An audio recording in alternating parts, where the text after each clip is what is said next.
The glaciers of the Alps, icy giants and the vaults of history. They guard relics of the past.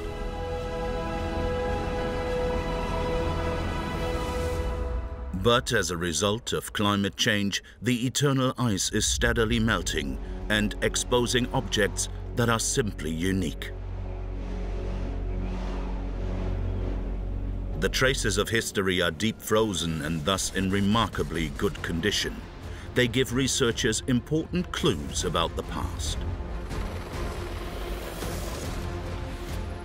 Some finds bear witness to brutal battles, like those fought in the First World War on Europe's highest front, and to dramatic family misfortunes.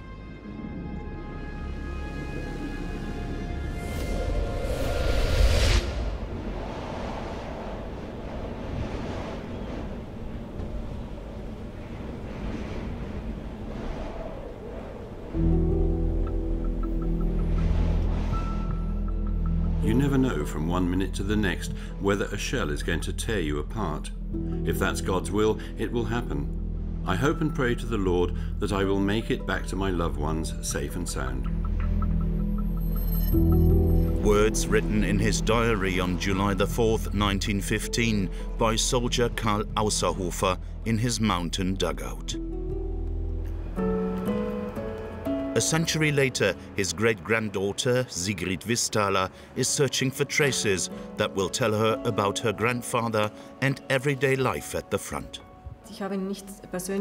Even though I never knew him personally, I sometimes found it difficult to work through the experiences he described, because they were so horrific.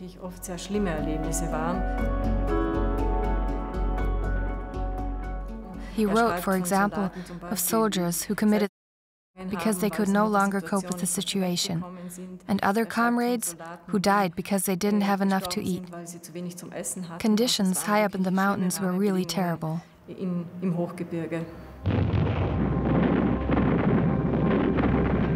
1914, the German Reich plunged the world into one of the bloodiest conflicts of modern times. The First World War was a static war. In the west, the Germans faced the British and French, while the foe to the east was Tsarist Russia. In 1915, Italy declared war on Austria-Hungary, which was allied with Germany. The front ran right through the Alps. Elite troops fought at an altitude of up to 4,000 meters. It was the first war in military history to take place in the mountains. A war of extremes, a bloody war of attrition. The strategy was that whoever controlled the heights also controlled the valleys. Around 180,000 soldiers died on this icy front. From 1915 to 1918, Karl Außerhofer fought for Austria-Hungary in the mountains. What is interesting about this diary is that my great-grandfather was right at the bottom of the chain of command. He was just an ordinary soldier, so we get an insight into how an ordinary soldier experienced the war. He wrote every day about how he was feeling, first and foremost about his grievances. He says almost on a daily basis that very little worked the way it should have done. The journal is a very special document. Basically, it was only officers who kept a diary. Sigrid Visthaler's great-grandfather vividly portrayed the strains and stresses of everyday life at the front. Many quarters were built where there was no access to water, so it all had to be carried up on mules. And as a rule, after making coffee or soup, there was no water left for personal hygiene. Apart from something to drink, he once wrote, you don't get any extra water. If it gets warmer, I'll wash myself with snow. Otherwise, I'll leave it for a week. Karl Außerhofer was stationed in the Dolomites in various positions around a mountain called the Sechstner Rotwand.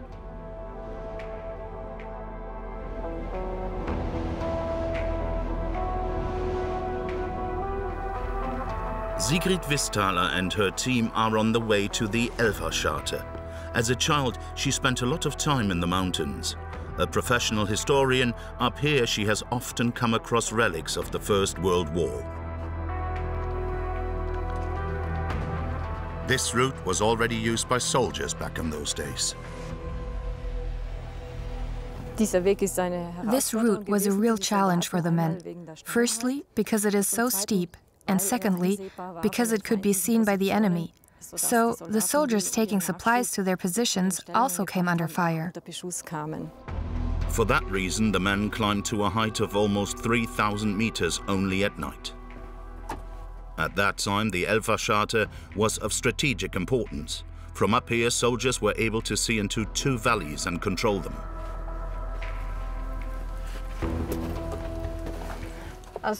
This is evidence that there was once a ladder here. It provided access to an observation post for monitoring the Italian positions on the Große Elferscharte. On the other side, the Austria-Hungary troops cut a peephole into the rock in order to keep watch on their Italian enemies.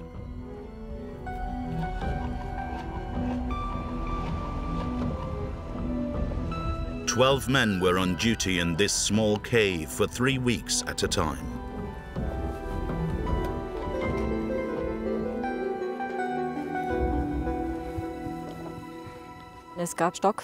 The soldiers had bunk beds, a table for meals, and a stove. And that was about it. The caves were paneled to make the damp less noticeable. We have to imagine it being like a farmhouse parlor. But even so, many soldiers suffered from rheumatism. It was the most common complaint in the mountains. A soldier once wrote that there was only one room for the cook to stand. It was so cramped in the caves that all the other men had to lie on their beds.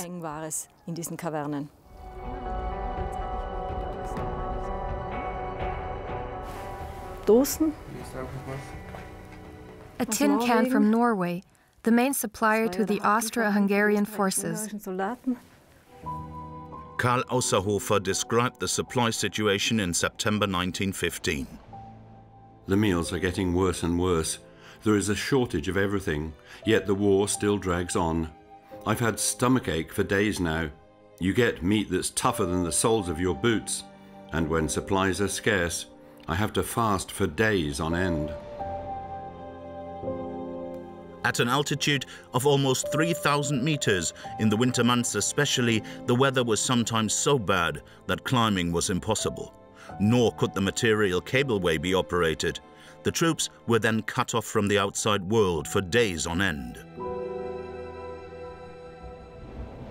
It was more of a battle against nature than against the enemy, whose positions were only a few meters away. Under constant fire to protect themselves, the Austro-Hungarian troops cut a system of galleries into the rock. They worked round the clock, managing 1 meter every 3 days. This also created space for observation posts, machine guns, cannon and quarters.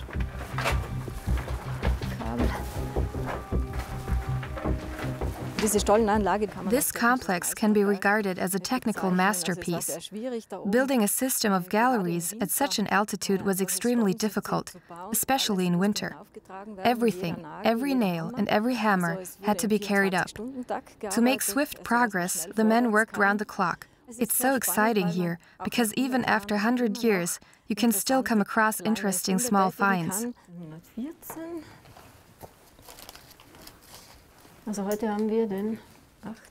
Another interesting artifact. This spoon was discovered near the entrance. Its practical design means the spoon could have been hung up, and so the search for relics of the past continues. Personal effects, parts of a soldier's gear, ammunition. The team are looking for any traces in the gallery, which is a good 300 meters long. They have been given special permission for their search, but hikers have to hand in any relics of the past they come across.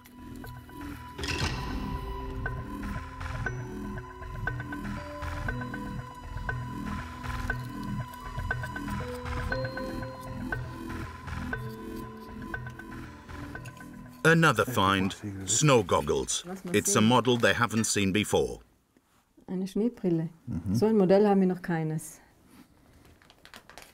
The design is really interesting, very basic. I can imagine that the goggles were intended for a sentry who didn't have to move. After all, you can't see much through these slits. The wearer's vision was very limited. The war in the mountains was a battle against the enemy and nature, but there was also conflict within the ranks because the ordinary soldiers often suffered from the despotic behavior of their privileged officers. In September 1915, Ausserhofer wrote, "Last night, one member of our machine gun crew shot himself. It seems he couldn't stand the way he was being treated. He was a nice lad, a German, 20 years old at the most. He was buried this afternoon." Karl Ausserhofer survived the war. He passed away in 1965. In October 1917, Austro-Hungarian forces advanced towards the Adriatic. The mountain war in the Dolomites was over. But in the west, fighting on an icy front over 600 kilometers long continued for one more year. On the Königsspitze, for example, 3,851 meters above sea level, this was the second highest position in the First World War. A century later, a team of archaeologists and mountain rescuers are on their way to the summit. The problem is that since there are no level areas up here, the helicopter can't land, so we have to jump out while it is hovering. This, of course, is only possible when the weather is good and there is little wind. It's a situation that really does call for experts. One false step could prove fatal. There is a sheer drop of almost 600 meters. In 1917, Austro-Hungarian troops just managed to beat the Italians to occupying this strategically important position. As a lookout post, it offers an outstanding view to the south. What is more, it was actually quite clear beforehand that whoever won the race for the Königsspitze and became entrenched up here would be almost impossible to dislodge. The position served as an observation point for artillery commanders. There were also machine guns and a small cannon up here, but basically they were just used to cause problems for the enemy positions nearby. As protection from the snow and ice, the Austro-Hungarian troops built a shelter that could house 16 men.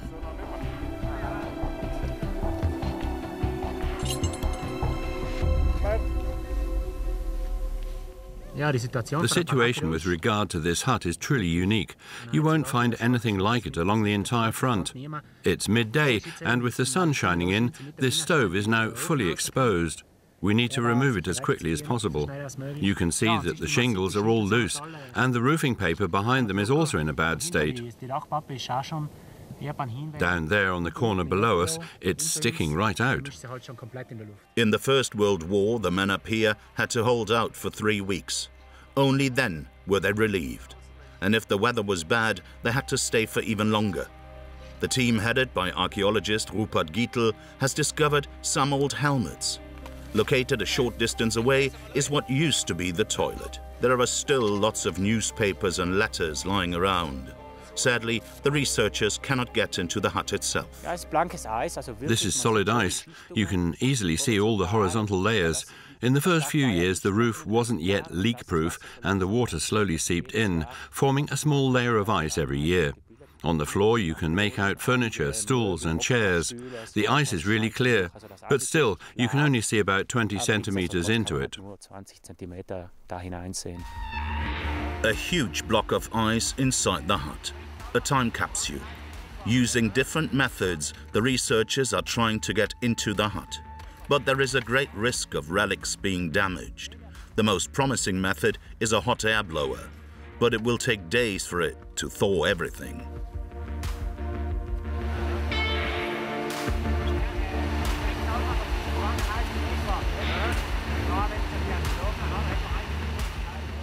Glacier retreat is most certainly a problem. The huts are being affected more and more by snowmelt, and at some point they'll plunge down into the valley. So we are also under a bit of time pressure to get things done in the near future. But that won't be easy. Today too, the team are frustrated by the weather. Towards midday, mist begins to waft in, forcing the men to stop work. The risk of the helicopter being unable to land is just too great. Official conservationists have been trying to examine the hut since 2015, but we have always been foiled by the weather, and that in summer. We can't begin to imagine what everyday life was like for soldiers here at an altitude of nearly 4,000 meters. The Italian positions were only around 250 meters away, so the men were effectively in a battle situation. The legacy of those years can be seen at the Office for the Protection of Archaeological Monuments in Bolzano. Its director, Katrin Mazzoli, and head of excavations, Hubert Steiner, showed us some of the finds from the Königsspitze. This 100-year-old helmet was punctured twice. Was a soldier wearing it when that happened? It seems that helmets were also held high to determine where the enemy was located. That became clear when he opened fire. But there are other helmets with bullet holes, so we don't know if someone was actually killed. The latrine and its contents also provide the archaeologists with clues.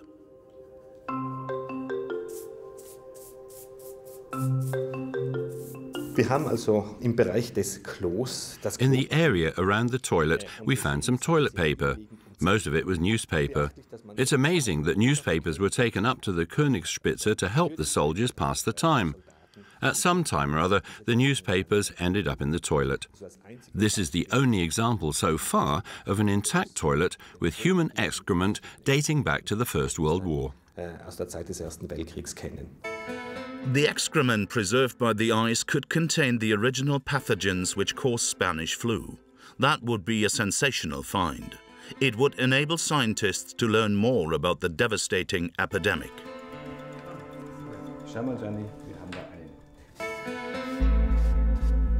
But the director of excavations hopes the deep-frozen interior of the hut will yield the most information.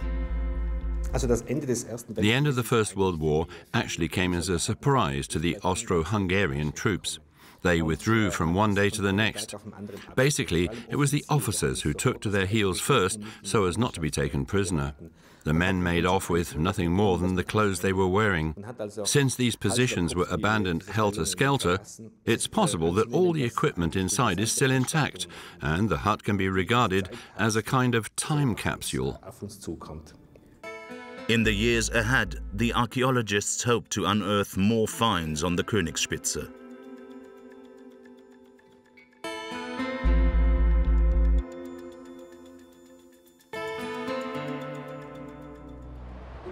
Glaciers are a perfect natural archive. In the eternal ice, organic materials remain preserved in their original state even if they emerge again much later.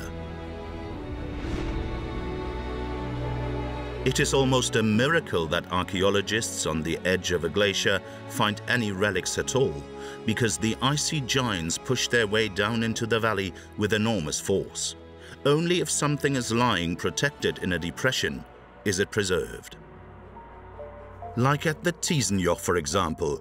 It was here in September 1991, at an altitude of 3,000 meters, that hikers discovered the mortal remains of a human being, perfectly preserved by glacier ice. The findings of an examination carried out by Innsbruck University were a sensation. Scientists calculated that the iceman, now known as Ötzi, lived and died 5,300 years ago.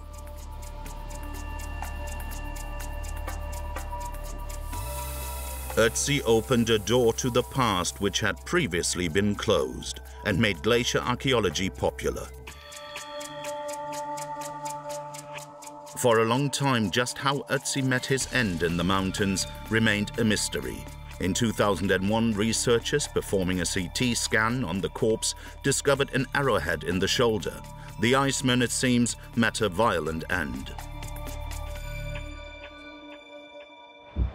Climate change is causing the glaciers to melt relentlessly, and every year they expose new objects.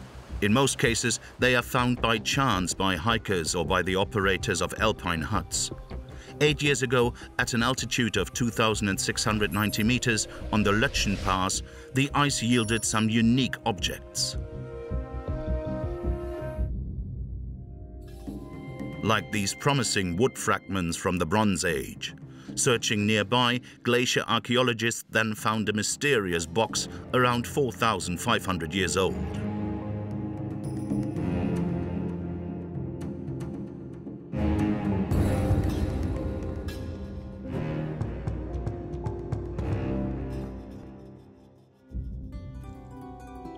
Since then, archaeologist Regula Gubler has been searching the pass every summer. If she finds other objects, she hopes she could sketch an overall picture of the archaeological site and thus also find out more about the mysterious box. We don't know whether the snowfield has thawed completely. We search as a pair, because no one should be out and about in the mountains on their own. We can't say for certain that we'll find something. If something bigger has been exposed, we can always get more people to come up here. The laborious ascent was probably no problem for the people who lived 4,500 years ago. Our ancestors spent their lives mainly outdoors. They were used to the physical effort of moving from one valley to another.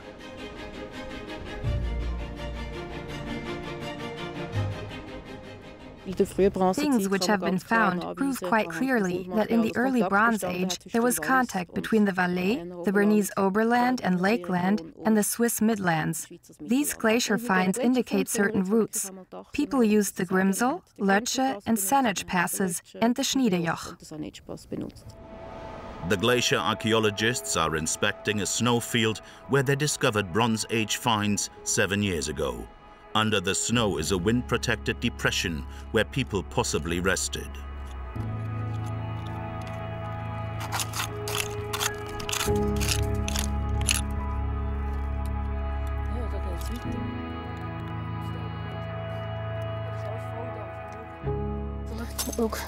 The team are excited by what they have found. Wunderbar.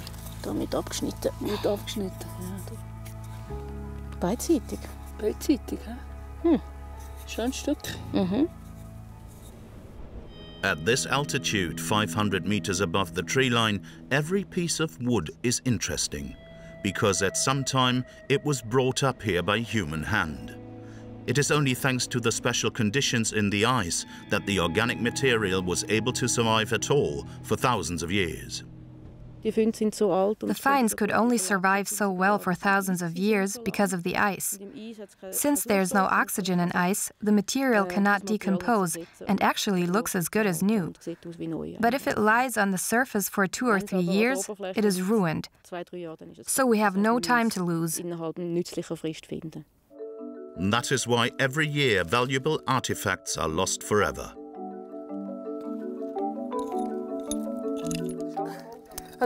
Everything is still there. Look. The pieces of wood all seem to belong to a Bronze Age resting place. Will these new finds help to solve the mystery of the box? In 2012, within the same 2 square meters, we found more arrowhead fragments, a bowstring, and a wooden splint box. A lot of equipment from the early Bronze Age. But the most important find is the splint box. It really does look like a modern-day splint box, round, with a wooden bottom and a wooden side that has been stitched on. We found it up here on the Lötschen Pass, lying upside down. With the remains of its contents, it was one black lump.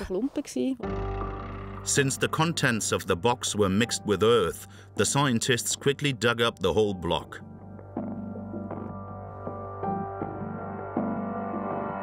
Subsequent analysis in Bern has revealed food residues. So this is probably the oldest tucker box in the world. The researchers are continuing their search in the hope of finding the lid to the box.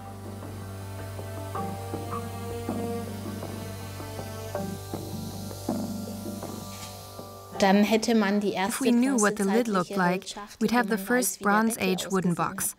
So far, we have found the bottom and parts of the sides, but we don't know the exact height, nor do we know how the box was carried or sealed.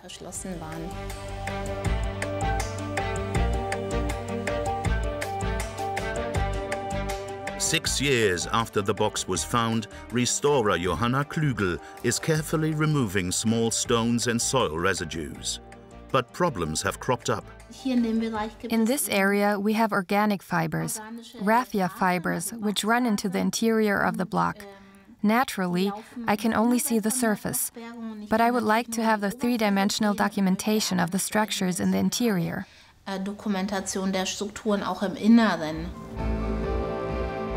The material is too fragile for further examination, but a CT scan, it is hoped, will provide an insight into the interior. Johanna Klügel wants to know what the cord was for. Was it part of the lid, or did it perhaps even have a carrying function? At the Paul Scherer Institute near Zurich, she hopes to find answers. The prehistoric lump of earth is examined with a huge X-ray and neutron scanner. For 6 hours, it produces wafer-like images, which are then assembled to produce a 3D picture.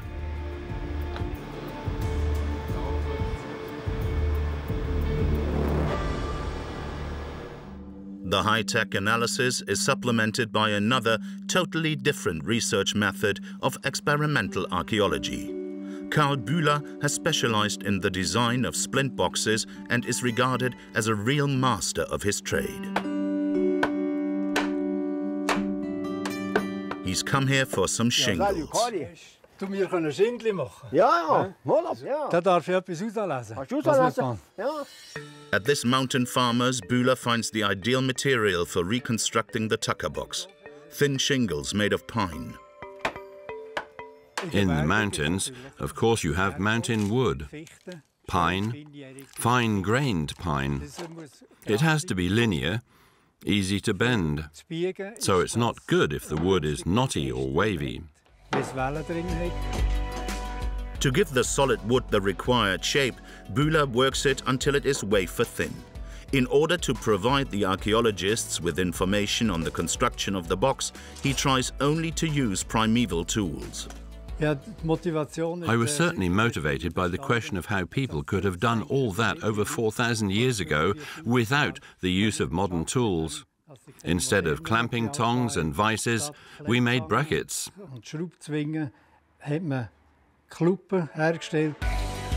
Making a copy is harder than expected. Bühler needs hot steam from a water boiler to bend the wood. He can't explain how people in the Bronze Age did it. He then gives the shingles the right shape with a leather strap.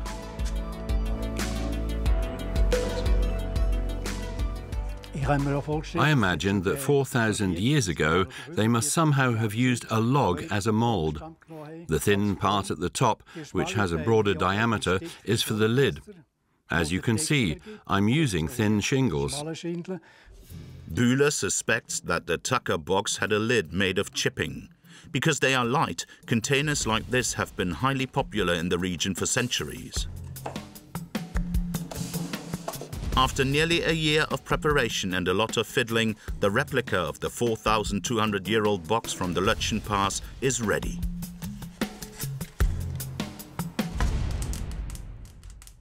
I'm amazed. Craftsmanship in those days was superb. They could create beautiful vessels from solid wood. Fantastic.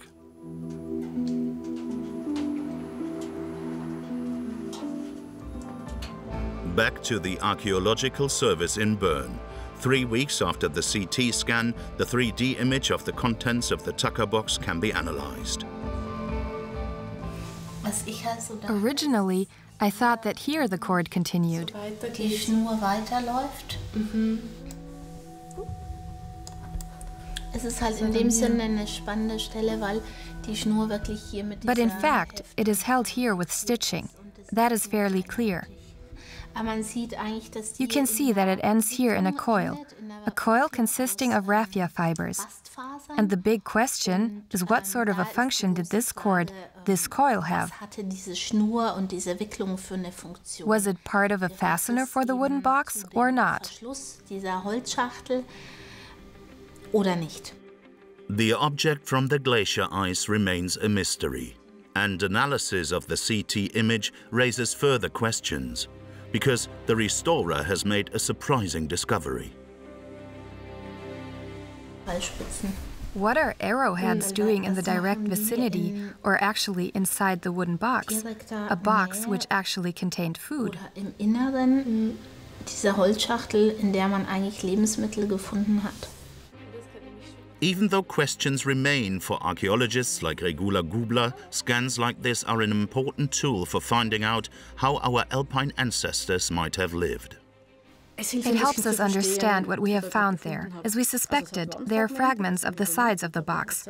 But the scan has revealed a lot more. It has shown that the cord is also inside, but knowing its position will also help us in dismantling the block. Then, if we ask the right questions, we hope to get the right answers. Piece by piece, the researchers try to put the jigsaw puzzle together, but instead of finding answers, often they merely come across further questions.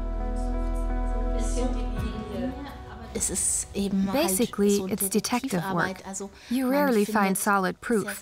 You just keep coming across clues. In the end, you've got lots of clues and draw your final conclusion. But it is never easy. It's never about black or white. It always takes time and a lot of work. And you must never give up too quickly. Und man darf nicht so schnell aufgeben. Evaluating the small pieces of wood which Regula Gubler found on the Lötschen Pass is also detective work. A C14 analysis has shown that the finds are 4,000 years old, exactly the same as the Tucker box. So did all the objects belong to one and the same owner? And what about the small pieces of oak? This is not a branch. Ja. It's solid wood worked from a bigger piece. Nee. The wooden fragments reveal pressure areas. The scientists think they might have been part of a carrying frame. Every detail is important. Each wooden fragment could contain valuable information. And each piece of the jigsaw puzzle takes the researchers closer to an overall picture. If we could now reconstruct a support frame, it would be only the second one from prehistoric times. The only one we have so far is the frame discovered with Ötzi. It shows us how people lived and how they moved around in the mountains. If we find the right fragment, we'll have a better idea of what the carrying frame looked like. So these finds still present us with many questions, which could be also answered with tiny fragments. Even though so many questions still remain unanswered, the Glaciers' finds show that man used the alpine passes even in the Stone and Bronze Ages. These routes were also strategically important thousands of years later. During the Second World War, for instance, the network of ancient alpine routes was used by smugglers and also by partisans.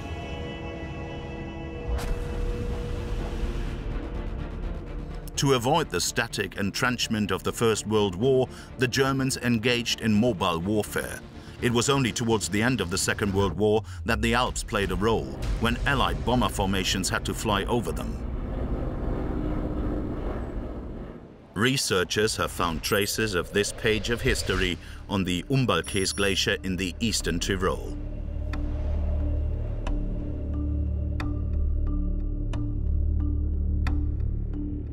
In 2002, melting glacier ice freed up the wreckage of an aircraft. Apart from its 3 engines, the force of the glacier had ground the plane into small pieces. The parts are from an old U-52.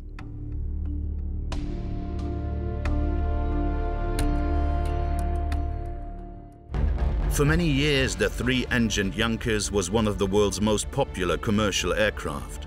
In the Second World War, it was used for transporting troops, casualties and bombs.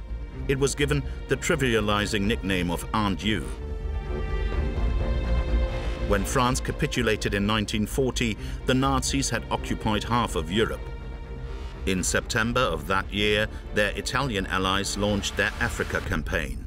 Initially, the German Reich was not involved.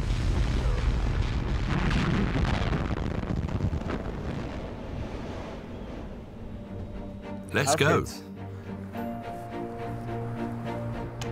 16 years after the wreckage was first freed up on the Umbalkäs, a team of archaeologists from Innsbruck University, headed by Thomas Bachnetzer, have set out for the glacier. The party also includes Markus Stieler, a local mountain rescuer. He was at the scene in 2002 when the first debris from the aircraft was recovered. The hot summer of 2018 exposed more wreckage. Some of the wreckage is now quite far down the slope. It must have been blown by the wind, because normally parts of the plain would be found in the glacier's direction of flow. It seems that the lighter pieces of wreckage were picked up and spread by the wind.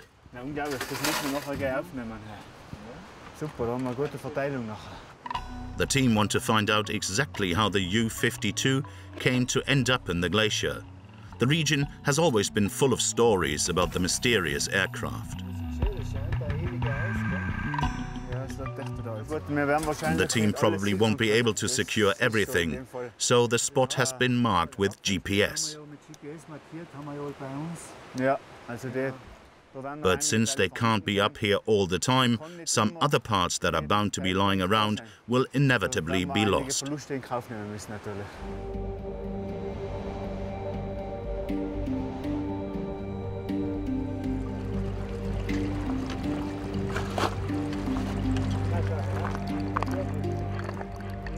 Now that they have arrived at the site of the find, the team split up to search a large area of the glacier. The surface is treacherous, so they have to watch their step. Success! The team has discovered parts of the plane's fairing, along with cloth remnants, and dangerous finds which indicate what happened to the crew. We found lots of casings from machine gun bullets. The percussion marks show that the bullets were fired. No doubt, the firing was done to attract the attention of anyone nearby. Someone who could then fetch help. But no one, it seems, heard the noise. So the crew set off down into the valley on foot. It is known that the aircraft was not shot down, but made an emergency landing.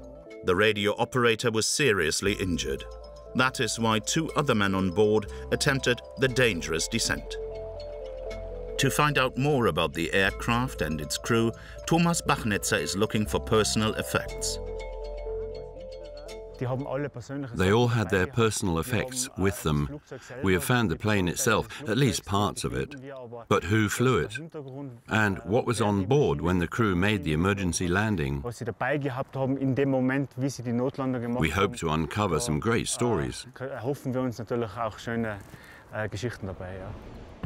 But what mission was the plane on when it made an emergency landing in 1941? For a long time, that remained a mystery. The whole area was immediately sealed off. Because of the emergency landing, none of the local inhabitants were allowed up the mountain.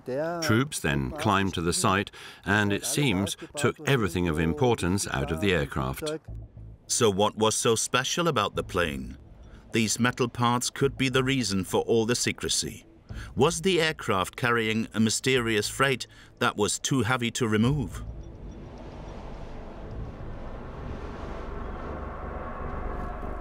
In the summer of 2018, the search continued.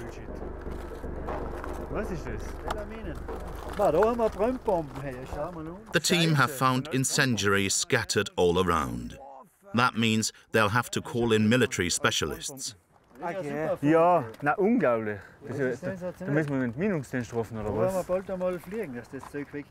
If the munitions are left here, they could well be covered over the next time snow falls.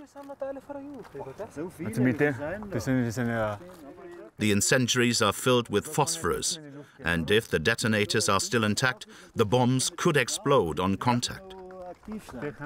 So they constitute a threat and need to be deactivated.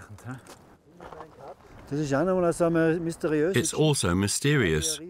I believe they even tried to destroy the aircraft and any evidence by dropping incendiaries. That's one theory why the aircraft was bombed after its emergency landing. But the fact is that it was totally overloaded.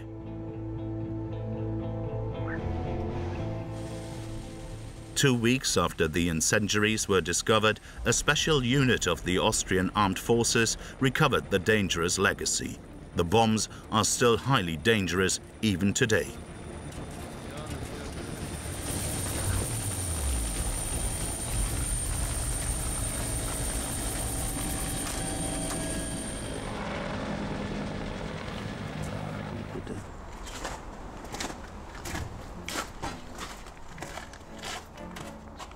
The parts from the old Junkers were taken to aircraft expert Wolfgang Falch.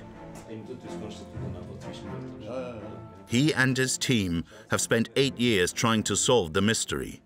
They have discovered that the aircraft was transporting a radar installation which was vital to the war effort, hence all the secrecy. The aircraft was part of Special Duty Bomber Wing 9 and was involved in preparations for the Africa campaign. At the time, January 1941, that was all top secret. The plane was on its way to Sicily to set up a Freyr station. Freyr was a ground-based early warning radar system.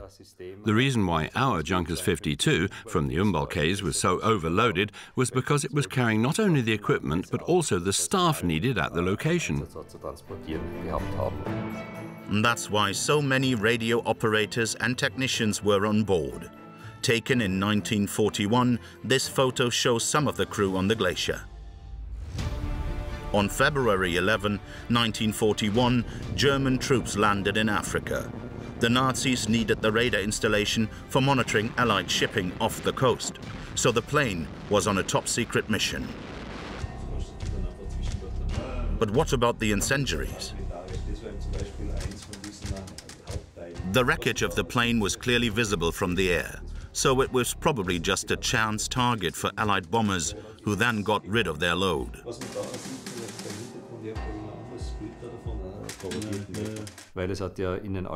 Things were constantly being dropped in the Alps, especially on return flights, and that also includes bombs. If a plane had been hit and struggled to gain altitude, its bombs would be jettisoned to make the aircraft lighter. For whatever reason, some aircraft didn't drop their bombs on cities, so they released them in the Alps to avoid having to return with an aircraft that was fully loaded. Some 80 years after the Junkers emergency landing, researchers seem to have solved the mystery.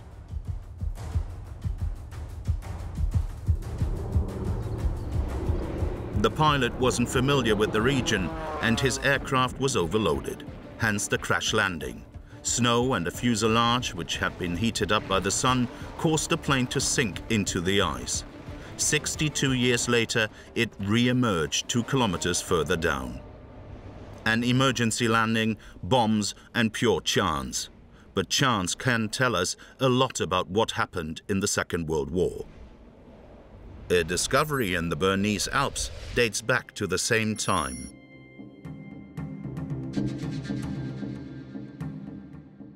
Today, the Zandfleuren Glacier is part of the Glacier 3000 skiing resort near Gstaad. In summer 2017, glacial melt exposed the bodies of a man and a woman.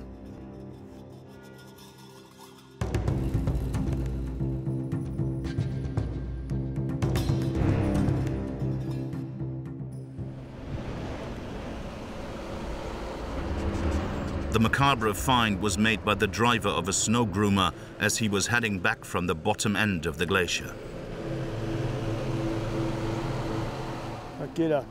After I had dropped off my colleague, I saw something black on the glacier. It seemed odd, so I stopped and got out to take a closer look. I found a shoe frozen in the ice and various other objects. Finally, I saw 2 bodies trapped in the glacier. It was a shock because you're not used to seeing things like that.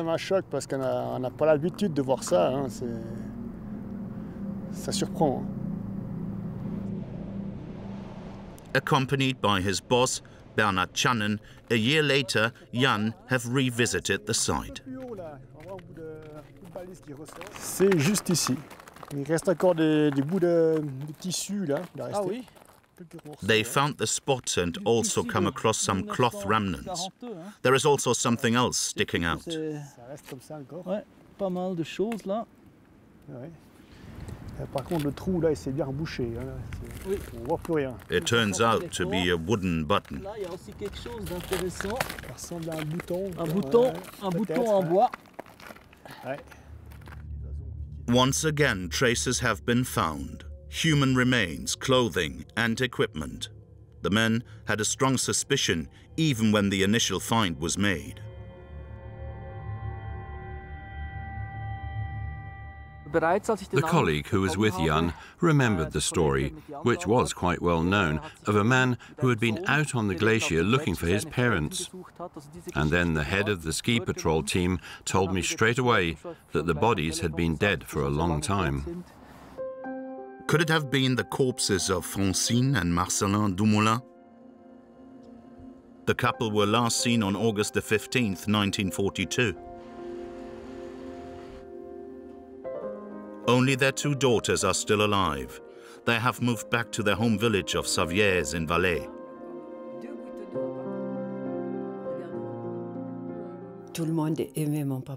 Everybody liked my father. He had a beautiful voice and loved to sing. He did everything. My mother was a teacher, and when she went to work, he used to look after us little ones. He was a cobbler and had a workshop. Francine had 7 children. On August the 15th, 1942, she and her husband wanted to attend the annual religious service on a mountain pasture in the next valley. The quickest way to get there was across the glacier. My father knew the mountains like his back pocket. It was the first time my mother had taken the route. Before then, she had always been pregnant. 1929, 1930, 31, 32, 34, 36, 38, and 1940. The couple set out around midday.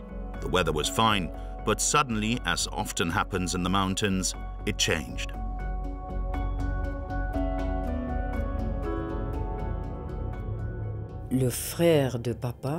My uncle, who was already in the Saint-Florent mountains, saw this blackness approaching. "Quick," he said, "give me the telescope so that I can see my brother one last time." It was like a dark premonition, because from one moment to the next you can't see a thing. You can't imagine how fast that happens.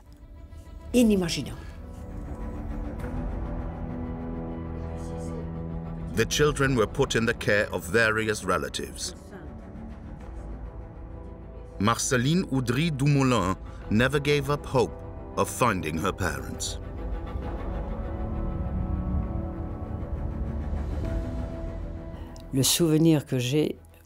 What I remember when we lost our parents is that my aunt took me in her arms and began to cry. She wept and wept. Later, I made the pilgrimage to Santiago de la Compostela 5 times, praying and praying that my parents might be found, that I might see my mother and my father buried before I myself died. Was her wish to be granted after 75 years? In 2017, the discovery of the bodies was reported to the police in Sion. 140 persons are still reported missing in the Valais Mountains alone. For identification purposes, the police keep a DNA profile in every missing person dossier. This enabled the Dumoulins to be positively identified. Each case is a challenge, but especially this one. Every person whose body is found and can be identified is of major importance to us. That is because we can then give that person a name. It means families can then overcome their grief and lay their loved ones to rest.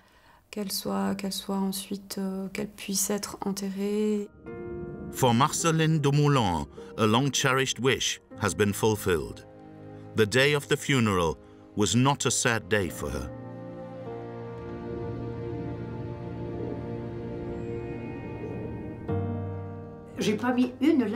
I didn't shed a single tear when I received the news, and knew at last where they were. And now, at last, they are here. Before the church service, I was asked how I felt. I said that it was the happiest day of my life. Her parents' bodies lay at an altitude of 3,000 meters for 75 years. Even when they were buried down in the valley, the story did not end for Marceline. She wanted to see where they had died. So shortly after the funeral, she visited the glacier herself. It was very emotional when we came here with their daughter, with Marceline. She sang a song with which her mother used to sing her to sleep. March, march, happy battalion. The battalion is marching to the sound. For me, it was a miracle that my parents had been found. I was relieved. All I could think was, at last.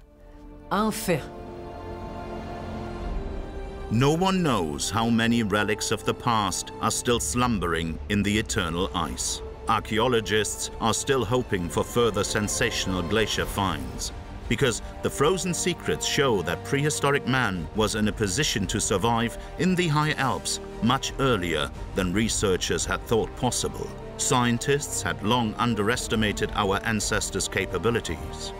Unique relics prove how brutal the icy conflict was, which took place in the Alps during the First World War at heights of up to 4,000 meters. Frosty finds from the Second World War are helping scientists to solve a mystery that is nearly 80 years old. Archaeologists are hoping to make further finds. Relics from the ice could answer many questions that are still open.